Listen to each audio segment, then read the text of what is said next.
Hola guys, so something came in the mail today.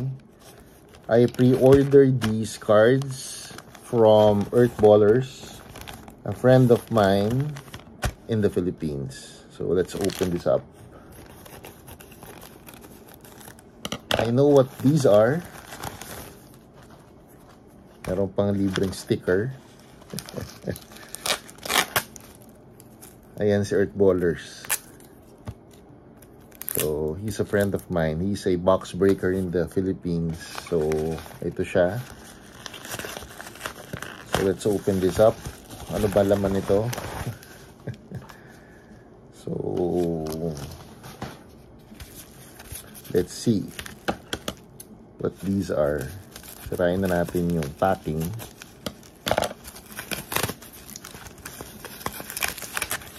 Ano ba nakuha natin? I actually ordered the Steph Curry Topps Now Olympics and also the triple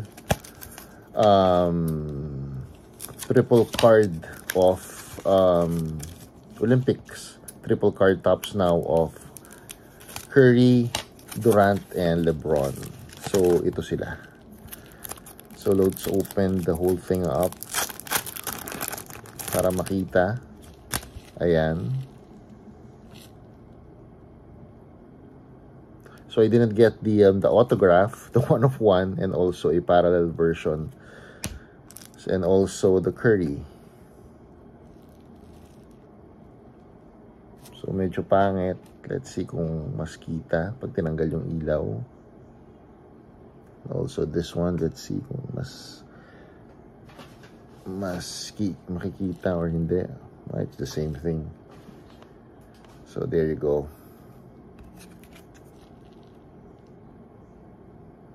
But ako kumuha ng mga to. The reason why I got these cards is because of the fact that this might be the last time that they would be playing together for the USA. So, and this might also be the last time that we will see Steph Curry wearing an Olympics jersey. So, yung iconic na night niya, of course, we should get that. And you know what he did in the Olympics, right? So, I had to get this card of him, with him doing this. And also, of course, these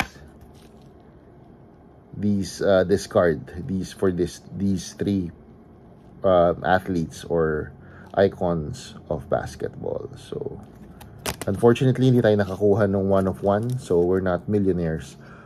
Well, I mean American millionaires, because a bounty dito, as we all know, an autograph triple 1-of-1 is bounty is already at $1 million. So there you go. Thanks for watching.